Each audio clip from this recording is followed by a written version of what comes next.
Every time I boot up a Kingdom Hearts game, it feels like Goku just spirit bombed my ass, collected all 7 Dragon Balls, and then wished me back to life. It evokes an overwhelming feeling of nostalgia every single time, and there's a damn good reason for it.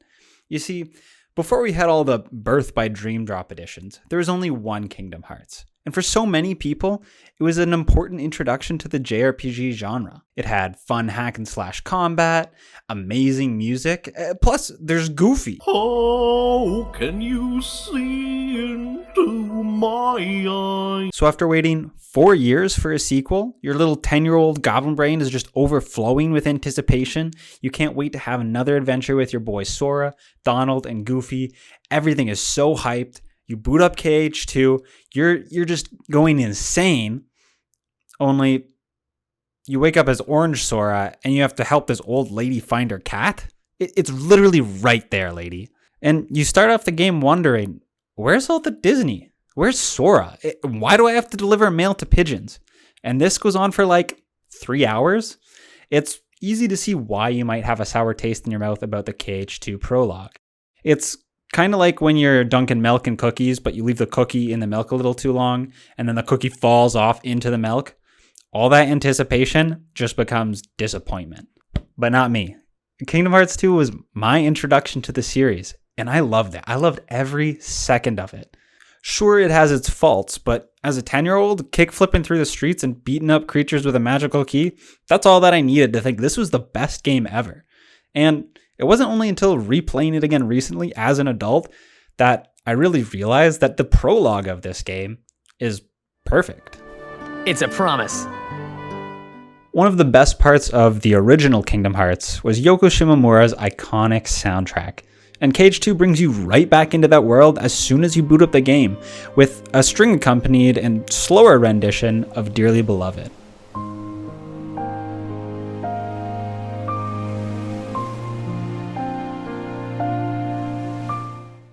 It gives me goosebumps every time, I swear. And what could be more hype than the opening music video, Sanctuary, which really shows you why Square Enix has those $1 million budgets. It does a great job at reviewing the story up to this point and does so to an absolute banger. My heart's a battleground. And then you're in the game. You start out in Twilight Town, a world whose key features are beating the shit out of each other with bats and trains. But wait, this isn't Sora. Where's my dearly beloved? You see, never mind. You start out playing as a kid named Roxas, and you're just hanging out with your friends Hainer, Pence, and Olette.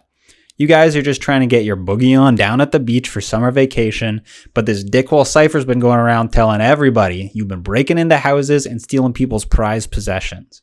So, the scene is set for your first mission. Find the real thief and clear your name.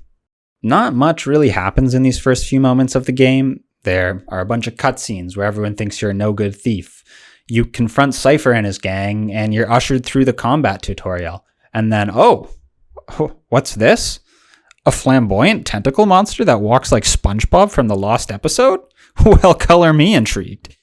And just as you're fighting this guy, and you think, what am I supposed to do? I can't do anything. I can't beat this guy. Bam. The Keyblade appears. And I cannot stress enough how hyped this moment was for me back as a 10-year-old and me playing this again as an adult. It's just, it's so good. But the hype ends pretty quickly. You only fight one of these creatures and then the Keyblade disappears. And you're really left wondering, where's this mystical hack and slash adventure that I was promised? But that is the key to the success of this prologue. You spend most of the prologue just playing out Roxas's pretty average life, doing odd jobs for some extra cash and trying to finish up some summer projects. And the music here, Lazy Afternoons, does an amazing job at reinforcing this idea that things are just carefree and mundane, at least on the surface. The prologue is split into 6 days. Day 1, we've been over. Roxas gets attacked, he summons the Keyblade for the first time, and he collects all the photos and clears his name. You spend day 2 collecting money so that you and your friends can go to the beach. But at the last second, this weird dude in black robes shows up, steals all your money, and you can't go. Day 3, you're teleported to this weird world filled with glass panes, more of those weird tentacle monsters, and there's this guy you have to fight. And it's really this day that things start to kick in. You say, okay, yeah, maybe things aren't quite as carefree as I once thought they were. Day 4, and my personal favorite day, is the Struggle Tournament. It's a 1v1 style tournament where you fight all of the best fighters in Twilight Town to see who's the strongest of them all.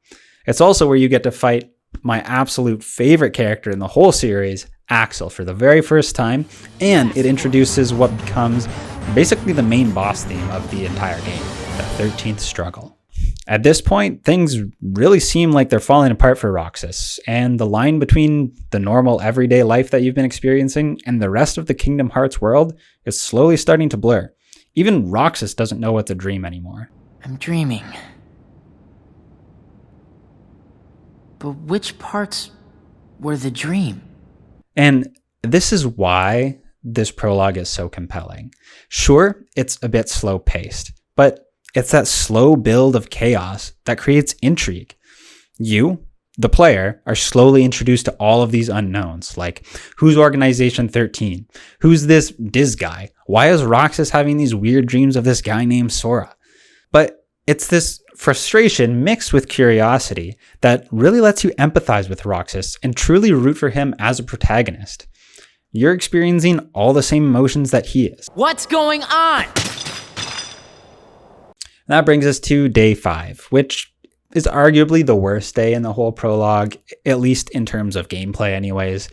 You and your friends are trying to finish up your summer homework by investigating all of these mysterious happenings around Twilight Town. And while Roxas truly experiences something otherworldly at all of these 7 wonders of Twilight Town, everyone else shrugs it off as just something normal. It's a bit of a slog to get through this part of the story, but it does a really good job at indicating that this weird simulation that Roxas is in is really coming to an end now. Day 6, and the final act of the prologue. One of my favorite parts in the entire series, let alone KH2. And it's really this day as to why this prologue is so good for this game. Because I could go on and on about the amazing music, the slow build of tension, the careful play on the emotions that this prologue brings. But all of that is realistically meaningless if there isn't the significant payoff that day 6 brings. The day starts and the tension immediately jumps up a level. When you walk into your regular hangout spot and your friends walk right through you. You look at your group photo and you're not in it anymore. It's like you never existed in this world to begin with. Axel shows up again, and this part always breaks my heart when Axel realizes, even just for a small second, that he might have his best friend back, only for it to all come crashing down on him. Time has stopped and you're sent to the Haunted Mansion. And for the first time, it really feels like you're starting the adventure. You have a real mission, the stakes are getting higher, and there's a constant slew of enemies for you to take out. Once you get to the mansion, this is where things actually pay off, both in terms of story and in terms of gameplay. You finally learn about Organization 13, the main antagonist of the game.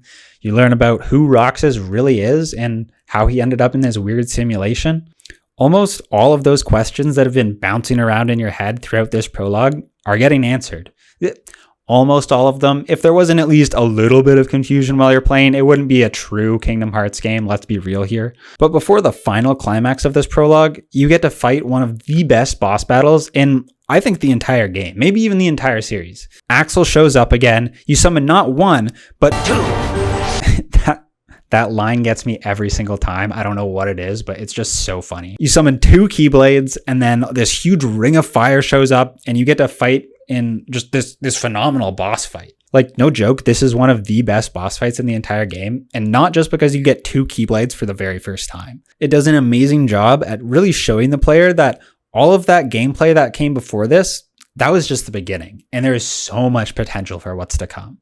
And then comes one of the most iconic scenes in the entire series.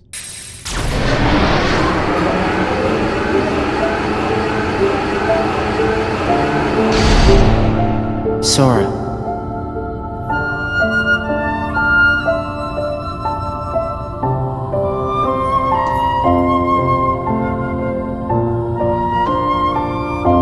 You're lucky. Looks like my summer vacation is over.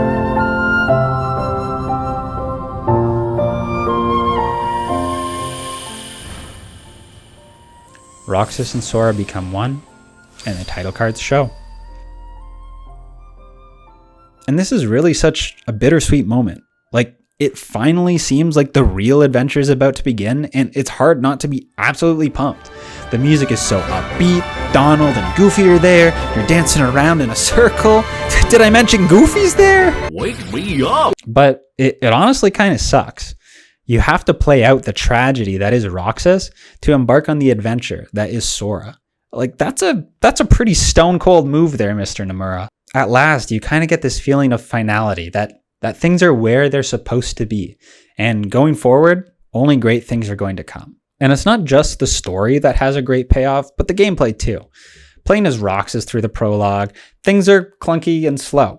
But as soon as you become Sora, you're zipping through the air doing amazing precision combos. It's a complete 180. The whole idea around the prologue is that tragedy breeds growth. There's the fallout of Axel and Roxas's friendship.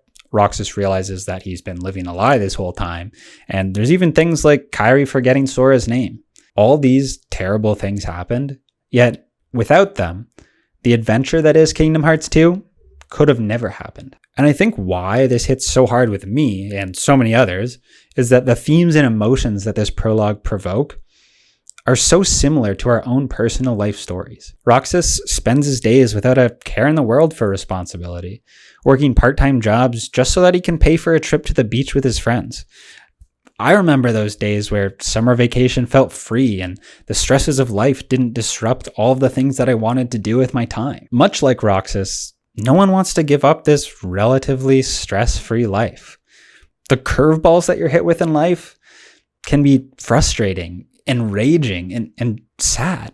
Like, yeah, I want to beat the shit out of a computer sometimes too, man. I get it. But I also believe that we were all meant to do great things, and that sacrifice is needed to become something greater than you were before.